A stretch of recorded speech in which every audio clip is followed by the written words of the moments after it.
All right. Hey, happy summer. Hello. I'm Ria. And I'm Renee. And we're just here right now with our little program that we're doing here, just to reach you out there, just to kind of help us as well with different stuff that's going on in our lives. And Renee and I just want to kind of have a conversation. And I hope you will join us. I hope you'll give us your feedback and your your comments on how you feel about what we're going to talk about. And we don't even know what that is today, but God does. So Yeah. So I came here today and I was telling her, I said, I'm not feeling well. A couple hours ago, I started feeling like kind of sick to my stomach. And then something kind of happened today that really just put a really kind of like a knife into my stomach even more and just made me feel bad. And but you know what? We pushed, and God gives us strength in the moment of the things that we need to do. And He gave me the strength to get in that car and to keep pushing the car to get here. Because He has to get the glory. And no matter how I feel, I mean, there's going to be times I got to be in bed, but I pushed it today because, we just... And I think, Renee, as you talk about that, is talking about God getting the glory, like, there was a time in our lives where, what was that? I think about women that may be like, what is she talking about? And I would have been that person. I would have been like, what does she mean by that? Because at one time in my life I really didn't understand what that meant, because most of my life was basically walking without knowing that I could give God the glory. And what does that mean? That's does a that really make good sense? question. What does that mean? For me today, it just means about giving Him thanks and praise and acknowledging that He is the divine orchestrator of everything. Everything, and giving Him the thanks for that. Amen. Because we do this for Him. We do that. There's a reason we could even be out here together. The reason we even know each other, if we even just back up a little bit, and the reason even Renee and I even could know each other is because of the God that we serve. So we do give Him all the glory for this. But we want to also be able to relate for those of you who don't understand what that is. And so Renee and I were going to talk a little bit maybe today about, a little bit about our past, just kind of a little bit about how God did grab a hold of our lives. Oh, yeah. For me, when God kind of grabbed a little bit of hold of me, it was a lot about control. I've always known there was a God per se, but in my mind it was a distant God. It was the God that I just talked to, and I believed He heard me. But then 10 plus years ago, gosh, probably longer than that now, I can't even think. It's been so long. It's been great. I was dealing with control issues, and dealing with I guess you would say maybe self-acceptance kind of a thing. Like when I mean self-acceptance, I mean the way people looked at me, and I didn't understand how people didn't see me for who I was. And that's when, talked about the non-auditory voice of God. That's when in my heart I reached in and I heard a voice that I'd never heard before of or felt, and it said, "I know you and I know your heart, Renee." And I was so worried about what everybody thought about me. I was worried about little thing that I did. And when things didn't go my way, I tried to overcompensate and over-control. When in all reality, when you seek the Lord, it's kind of just rendering that control. That doesn't mean we just don't do anything and we just sit back at home and go to sleep. That just means we've rendered control over to Him, and we don't have to overly obsess about these minor things.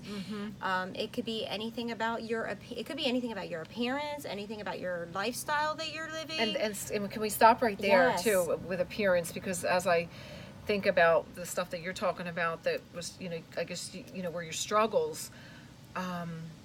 I had a huge insecurity about my appearance because I was always made fun of, bullied.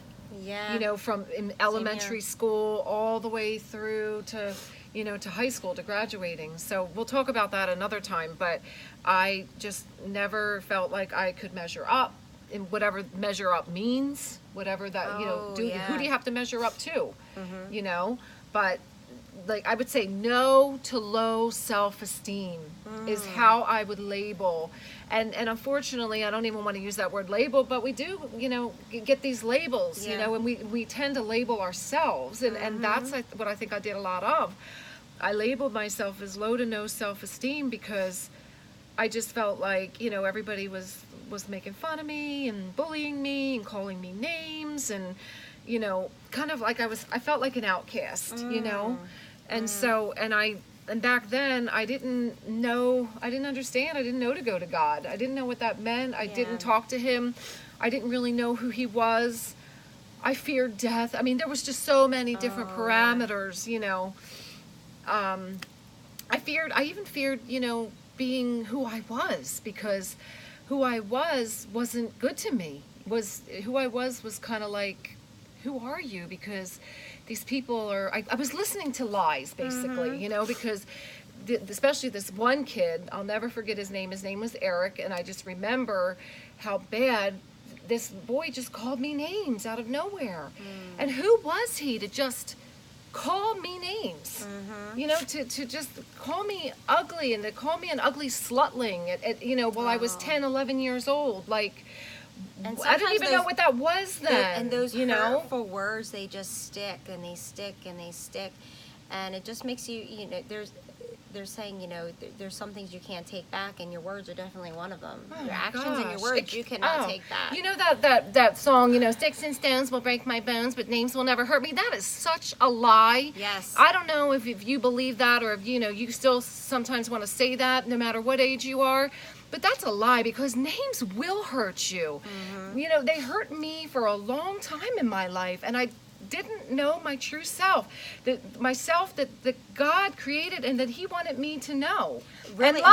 And love, right? Yeah, yourself, your worth too. Also your worth. He wanted me to love myself. And you know what? We have to love ourselves before we can actually love anybody else. Before we can love anybody else. Yeah. Right? Absolutely. So that subject can just make us go on and on.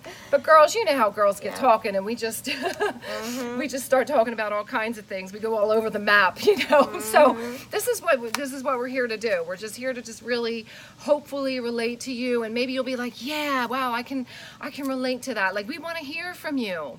We want to hear from you, because we know this is going to be on YouTube. This is launched on YouTube, so it's going to be something that you can, put your comments in and, like or dislike, let us know, good or bad, ugly.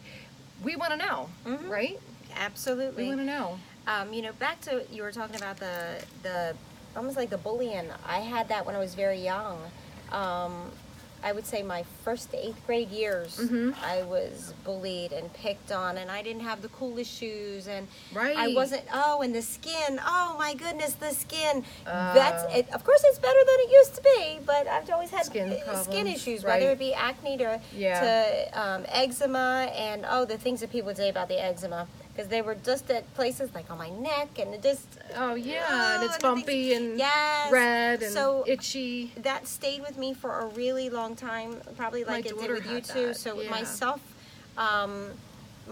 confidence was very low, and then there came a time, maybe in my teenage years where I started hanging around a different crowd. Right. And then my confidence became a little bit better, but it went to the negative side, and we'll probably go there someday too. Yeah. Where we talk about the negative side. But that comes into your self-worth and it does. Loving yourself, and I wasn't loving myself too much. Right. And we've got to keep these videos to around 10, 11 minutes the most, because they're really tough to kind of upload and all that business. So and then what we'll do is we'll kind of just continue as we go on in our conversation. So we're just at this point gonna just say see ya on this one, and then we'll see you on the next one. Yep. All right, girls. All right. Thanks so much for joining us. In. Remember, we want to hear from you. Bye.